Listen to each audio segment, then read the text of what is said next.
అదరగొట్టే కారం రంగు రుచి ఆచి కారం పొడి. ఫస్ట్ కృష్ణ మీద అదే జరిగింది. పోతుందిరా సాగరు, వెళ్ళిపోతుంది, తీసుకుపోతున్నారు, వాళ్ళ చేతిలో తీసుకుంటున్నారు, వాళ్ళ కబంధ హస్తాలకు పోతున్నది కేంద్రం చేతులకి అంటే గప్పుడు నిద్రమత్తు నుంచి లేచి సోయి లేకుండా మాట్లాడండి ఉత్తమ్ కుమార్ రెడ్డి ముఖ్యమంత్రి ఇద్దరు. కేసీఆర్ అప్పచెప్పిపోయిందని మాట్లాడినారు. కేసీఆర్ నల్లగొండకు వచ్చి 1,00,000 మందితో గర్జన పెట్టి నీ బట్టలు ఇప్పితే మొత్తం సాక్ష్యాలతో సహా చూపిస్తే నేను పోయిందాక లేదవా మన చేతిలో ఉందిరా నాగార్జున సాగర్, నేను దిగిపోయే రోజు దనక అని చెప్పి చూపిస్తే గవ్వాల మళ్ళీ డ్రామా కొట్టి వచ్చి అసెంబ్లీలో తీర్మానం పెట్టిండ్రు, మేము ఇయ్యం సాగర్ని. ఎందుకు మీకు దమ్ము లేదు కొట్లాడడానికి కేంద్రంతో? మీకు దమ్ము లేదు కేంద్రంతో కొట్లాడడానికి. లాగులు నడుస్తున్నాయి మీకు మోడీతో పెట్టుకోవడానికి. దాని కొరకు అసెంబ్లీలో పెట్టిండ్రు.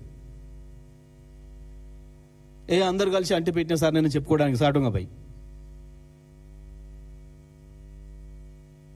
మళ్ళీ గోదావరి మీద అదే బనకచెర్ల సమస్య కూడా బనకచెర్ల ముందుకు పోతుంది అని చెప్పి మేము మా పార్టీ నుంచి చెప్పింది కనుక మీకు సోయి లేదు. సోయి తెప్పి పండిను.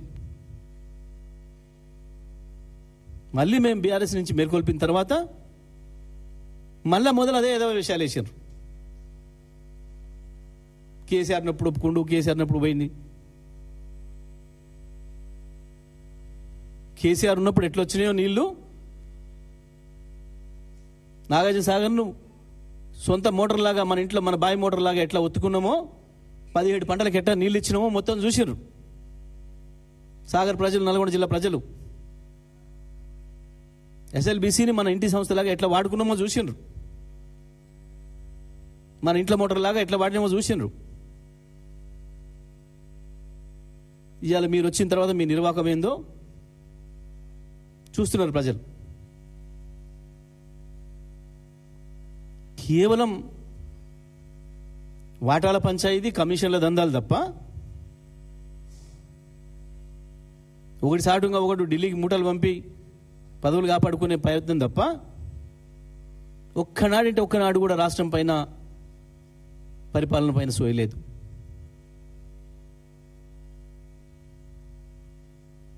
కేవలం ఒక పోలీస్ డిపార్ట్మెంట్ అడ్డం పెట్టుకొని బతుకుదామని చూస్తున్నారు.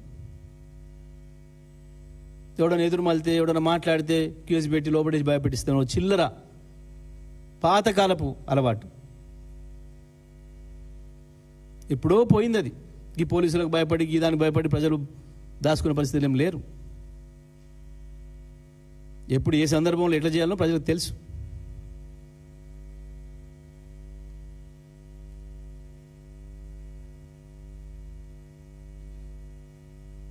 మీరెంత దుర్మార్గంగా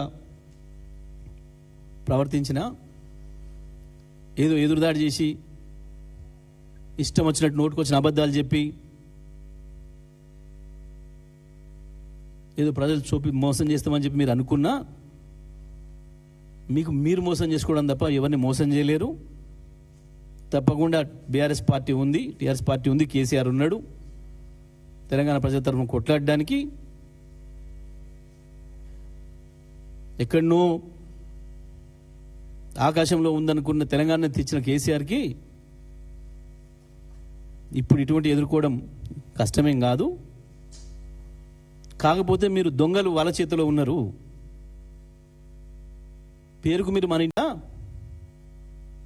మీరు వాళ్ళ చేతిలో ఉన్న ఆయుధాలు, శత్రువు చేతిలో ఉన్న మీరు ఆయుధాలు. ఆ ఒకటే ఆటంకి మాకు.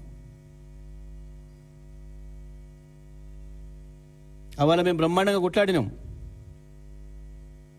ఇవాళ కూడా కొట్లాడతాం. కాకపోతే ఆయుధం మీ చేతిలో ఉంది, దాన్ని అవతల వాడి కొరకు వాడుతున్నారు.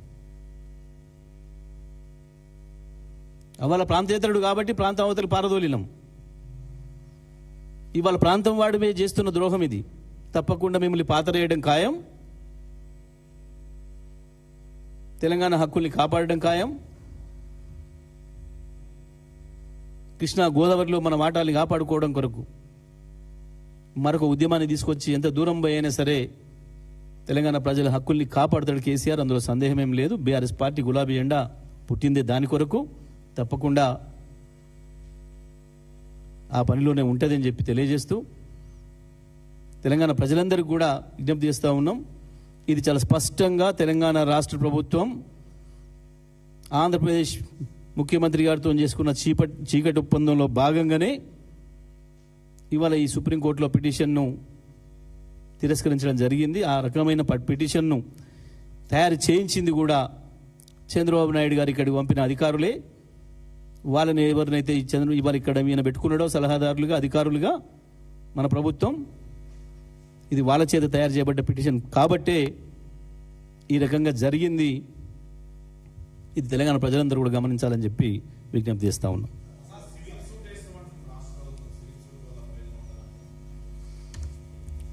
ఇక మనకు స్పష్టంగా అర్థమైపోయింది వాళ్ళు ఏం జరుగుతుందో. ఇంకా దానికి శశబిషలు ఏం లేవు. ఇంకేదో ప్రజలకు అర్థం కాని పదాలు చెప్పి తప్పించుకుందాం అనుకుంటే దాగదు. ఒక పిటిషన్ను తీసుకోకుండా నీ ముఖం మీద కొట్టి పంపించే స్థాయిలో గంత దరిద్రంగా పిటిషన్ తయారు చేసినారంటే ఇంకా వీళ్ళు ఏందో సూట్లేసి ఏందో వేసేసి పీకుతారంటే ఎవడన్నా నమ్ముతారా?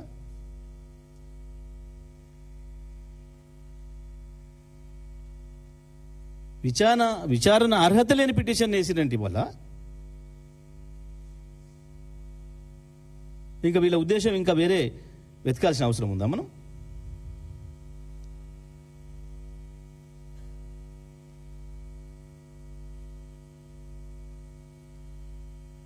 ఇదంతా కూడా ముందు జరిగింది స్క్రిప్ట్ ప్రకారమే జరుగుతుంది.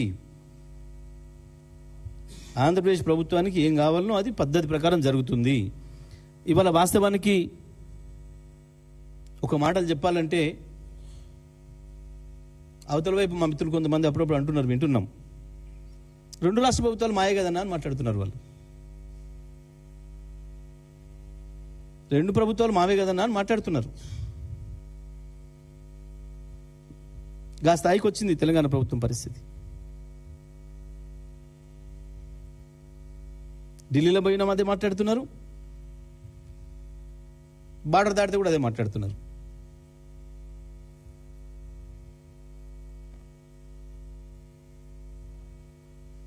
ఇంకా ఇటువంటి వాళ్ళు వీళ్ళు ఇంకా తెలంగాణ హక్కులు కాపాడుతారు, తెలంగాణ పట్ల సోయిందా వీళ్ళు?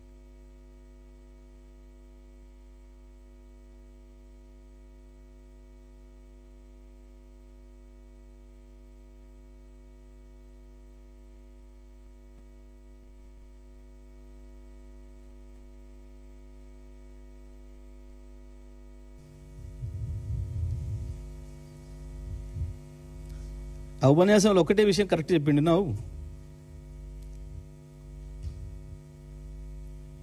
బిల్డింగ్కి ఎంత పర్మిషన్ తీసుకొని ఎంత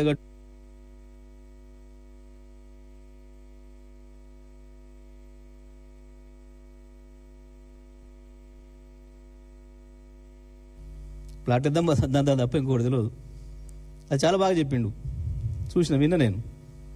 వాస్తవం నాకు దాంట్లో నాలెడ్జ్ లేదు కాబట్టి ఆయన చెప్పిందే గొప్ప అనుకుంటున్నట్టున్నా నేను కూడా. మరి ఎందుకంటే నాకు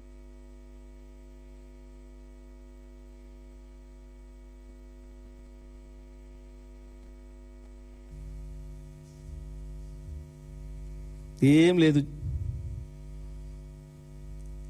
మంత్రులందరినీ బండబెట్టిండు, ఇక ఇటువంటి ఇచ్చి పంపిస్తున్నాడు.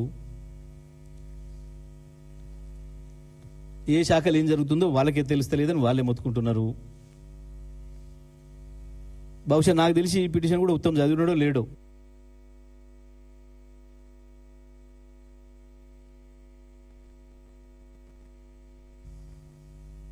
నేను ఒక మంత్రి నేను సంతకమే పెట్టలే, నాకు ఫైలే రాలే, అక్కడ జరిగిపోయింది పని అంటున్నాడు. కొంతమంది చెప్పుకోలేక లోపల ఏడుస్తున్నారు. అందరు చెప్తుంది ఒకటే మాట, అన్న మమ్మల్ని ఏం బతకనిస్తలేడే, దందంతా ఆయనే చేసుకుంటుండు, ఆయన కుటుంబ సభ్యులు, అన్ని దందాలంతా అటే, మాదేం లేదు, మేము ఉత్తనే బుక్ చేసుకొని తిరుగుతున్నాం. ఊకి ఇంటికాడ కూర్చుంటే మామూలు ఏమనుకుంటారు అని ఉత్తనే తిరిగి వస్తున్నాం రోడ్ల మీద అని మాట్లాడుతున్నారు వాళ్ళ మంత్రులే.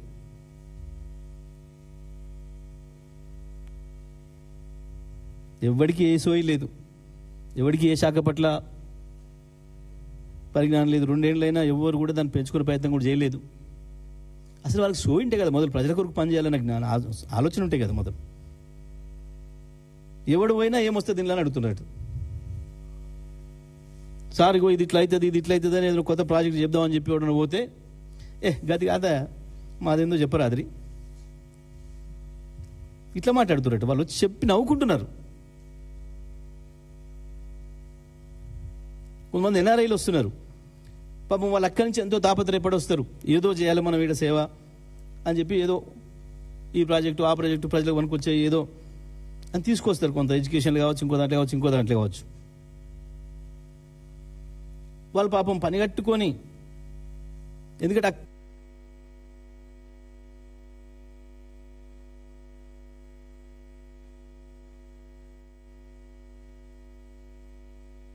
ఇంత దుర్మార్గమా, మేమేదో సమాజానికి ఉపయోగపడుతుందని ఒకటి పట్టుకొని వస్తే అందులో మనదేందో చూడమని చెప్పి ఆ సెక్రటరీ పిలిచి చెప్తున్నారు. గదంతా మనవాడు వింటాం కానీ అందులో మనదేమో ఉందో చూడమంటున్నారు అని చెప్పి చెప్పిపోతున్నారు. గది ఈ ప్రభుత్వం.